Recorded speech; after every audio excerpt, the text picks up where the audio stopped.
update on our shooting in Bloomingdale. So most of you should have the press release that we disseminated. I'll briefly go over the case and then answer any questions. Again, I'm Frank Jamarisi, the Director of Public Safety. I have my Deputy Chiefs, John Kruger and Sam Bonilla here. Today, the Bloomingdale Police Department received 911 emergency calls at approximately 2:35 a.m. at the Indian Lakes Hotel, which is at 250 West Schick Road in Bloomingdale, for shots fired. Upon arrival, officers saw people actually fleeing from the hotel. Went in, there was actually some people fighting also within the hotel, so they did a cursory search, went up to the 5th floor and 6th floor, where they located shooting victims from this case. I just want to point out that I had a chance to watch some of the body cam video, and there's so much bad publicity that goes on with law enforcement.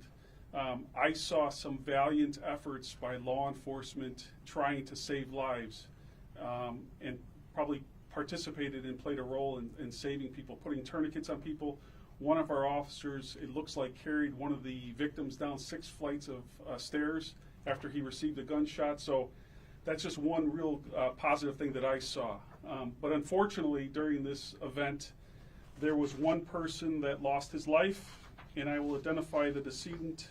His name is James McGill, Jr. Last known address is out of the 7300 block of South Peoria in Chicago. He was pronounced dead at the St. Alexis Hospital in Hoffman Estates. So the Cook County Medical Examiner is involved in that end of things. They did some of the notification to next of kin. They have been notified. In totality, we think 5 people were shot during this incident that happened. So there was 2 groups of people within the hotel. I would say well over 100 people were participating in some type of gathering, get together on 2 separate floors. During that time, some type of altercation occurred, and then subsequent to that, shots were fired and people were struck. So we had 5 shooting victims. As far as we know, 5. Unfortunately, there may have been more because over 100 people fled the hotel before we had contact with them. So the case is under investigation with the Bloomingdale Police, and also the Merit Mutual Aid Agreement, or one of the task forces that we utilize. They're involved in this investigation. The State's Attorney's Office, Bob Berlin's office from DuPage County is involved, with assistance from his office. So the case is still under investigation. And, you know, it's a sad day in Bloomingdale. Anytime someone loses their life, you know, that's not a good day for anyone. This person had family, mother, father, probably loved ones, so it's a sad day for that. It's not indicative of Bloomingdale for this type of event. We have a wonderful community. You've probably heard me say that before. We have a great town with great people, and this is just an unfortunate situation. When it comes to the hotel itself, and I'm sure questions will come, we've had numerous incidents in the last several years, couple of years at least, at the Indian Lakes Hotel. We have conveyed our concerns to the hotel, and it's something that we can discuss as we move along. So with that, the case is still under investigation. We have, I would say, 20 to 30 investigators working on the case and seeking more information. If anyone does have information, they're asked to contact the Bloomingdale Police Department at 630-529-9868. So I will take questions at this point. Does anyone have any questions pertaining to the incident? Can you confirm that? Can you confirm that James McGill is Chicago rapper Big Clout Weasel?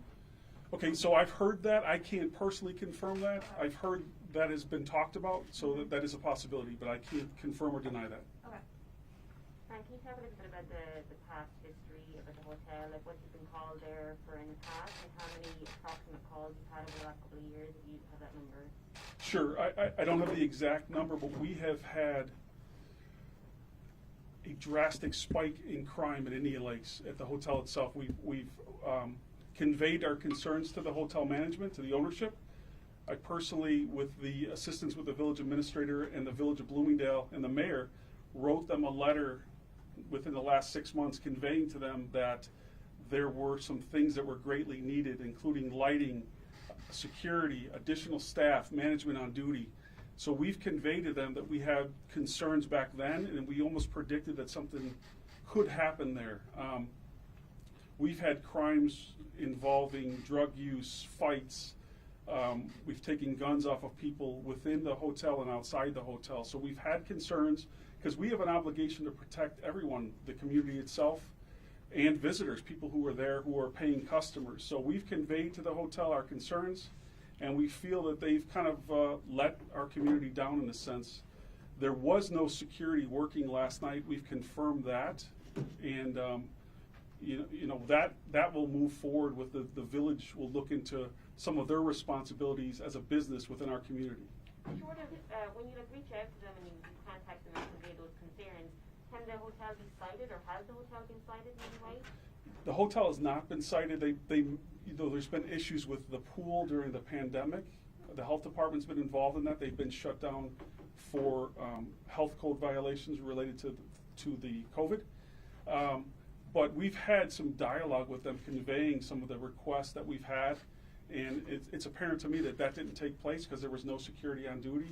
I believe there may have only been one employee working during this, where there's people, over 100 people within their hotel, or two groups, could probably be in the area of 150 people who were in attendance on the 2 floors. So we feel that they've, in some way kind of let down the community, and they haven't held up their part of the bargain as a business within our community.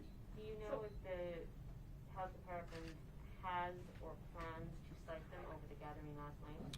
That's something I have to confer with our village, also our legal counsel. We'll have to look at what our prosecutors want to do in a case like this. So as we move forward, some of those are decisions made by the village of Bloomingdale. The police department does the enforcement, tries to keep people safe, but the village will look into those other potential violations that they may have had.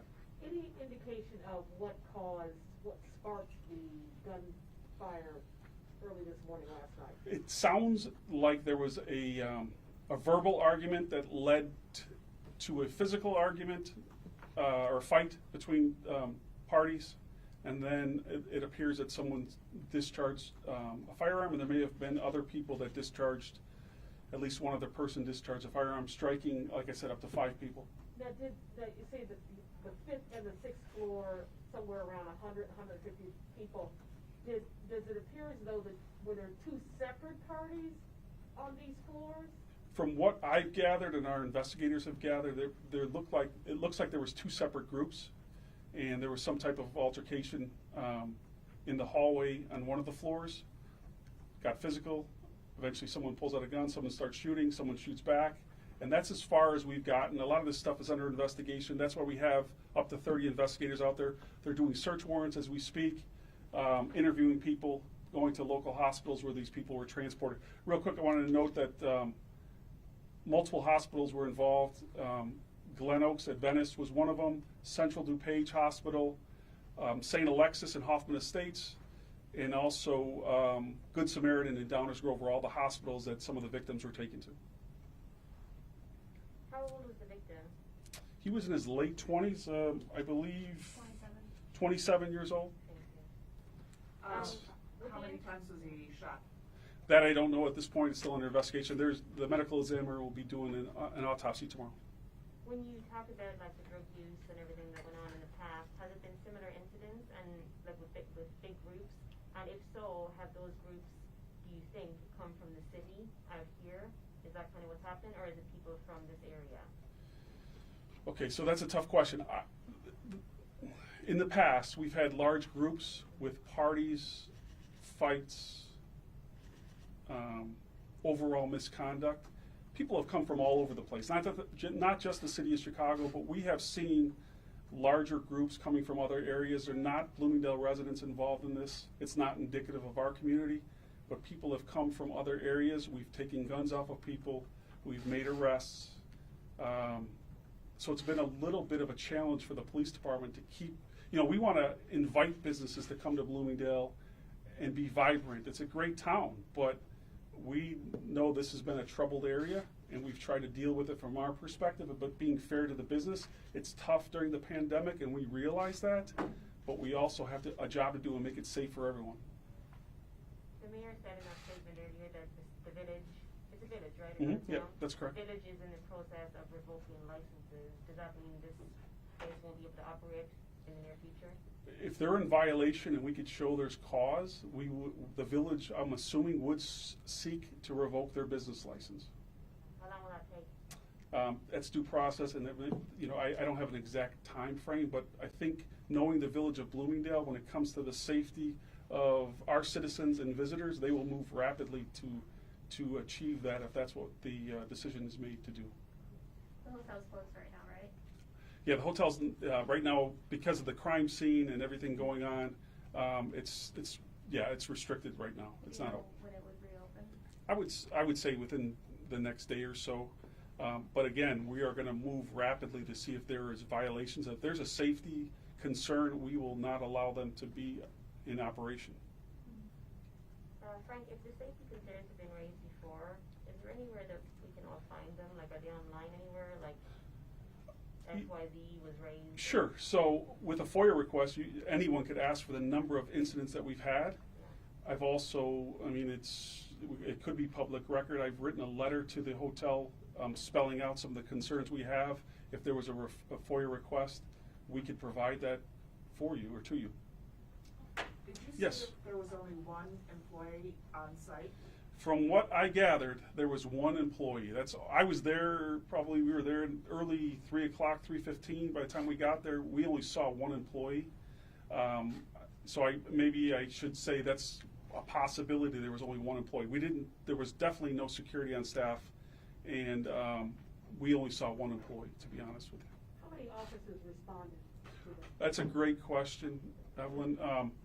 I would say in the area of 30 to 40 plus, because we asked for assistance on our ILEAS. It's an alarm system for assistance. So we had officers coming from multiple jurisdictions to assist us. I wanted to thank them, obviously.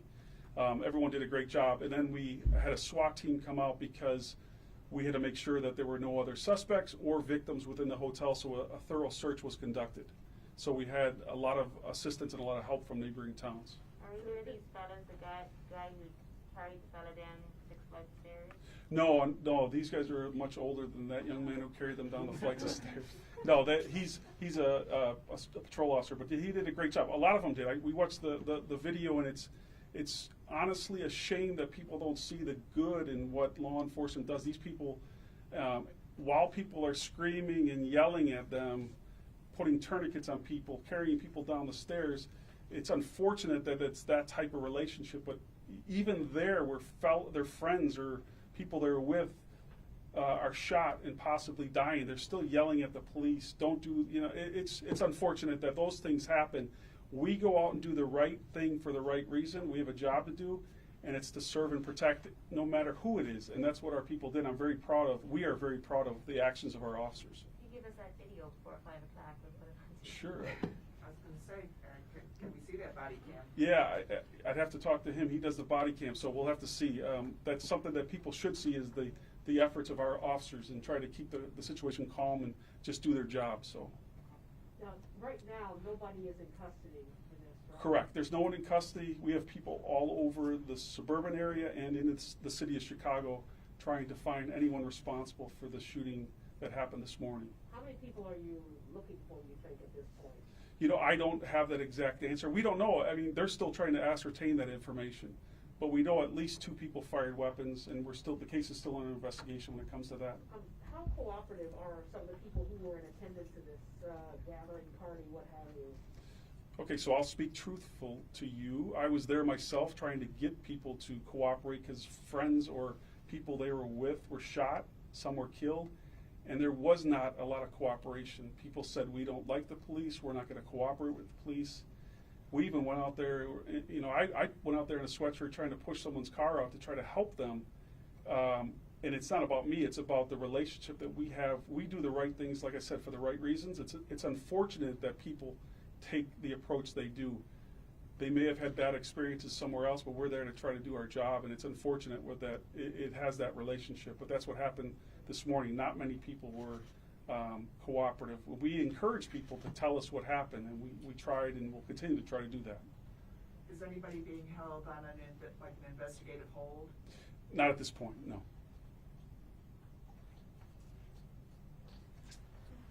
Anything else? What did we not ask you? I'm sorry? What did we not ask you? Is there anything we missed? No, I think we've covered all the bases. It's, again, you know, I could frame this as a very unfortunate thing that happens in our town. You know, we see violence, and you guys do this every day. We see violence happening more and more. It's senseless to me that two groups of people are coming for a party or a rap video or whatever it may be, and people end up shooting each other and people are dying. It doesn't make any sense to me. I've been doing this as we have. I've been doing this for over 32 years, and it's senseless, the violence and what goes on in our society. Does not make sense to me. When I was a kid, if I went to a party, I went to party, meet people, laugh, not to have someone shot and killed. It's a sad state what's going on in our society. Did either one of the other gentlemen want to add anything? Anyone more ask anything? No, but they were there. I mean, they were there with me. Collectively, we have a wonderful staff and all, you know, giving 110%. So I want you to know that. Is that patrol officer here? Could he talk to us? No, he's sleeping. Hopefully. Fair enough. Okay. Yeah. Yes. Is that building posted for no firearms? I would think so. I would think so. I think it is, but I'm not sure. Yes. Do you know the caliber and type of weapon involved with the fatal shooting? That's still under investigation. Don't know all that yet. Don't have all the facts on that. Frank, I do have one more Yes. question. I know you sent the letter and you requested that they have security there and everything, but they're a private business. You can't essentially force that, right? You can only request it.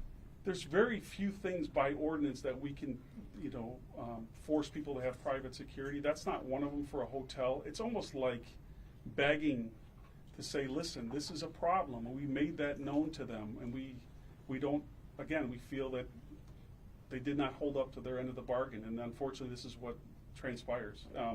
I'm not holding them solely responsible for what happened. Believe me, it's you know, it's the unfortunate state of mind of some people. But on the flip side, maybe some of those things could have prevented something like this. Maybe a security guard could have deterred someone. I don't know. Anything else?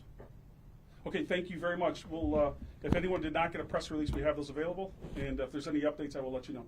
Thank you so much. And are you guys gonna give us a clip of that body cam video? Are you really gonna do that? You know, I have to refer to the state's attorney's office. It's an active, ongoing investigation. I'm not sure if we want to release it at this point. Okay. But eventually, that would be released, and I'd like people to see the work that our people do. Thank you so much. Can I get a copy of the release? Yeah, this one's written out. We'll get you one. Yeah, no worries. All right, That's fine. we'll get you one.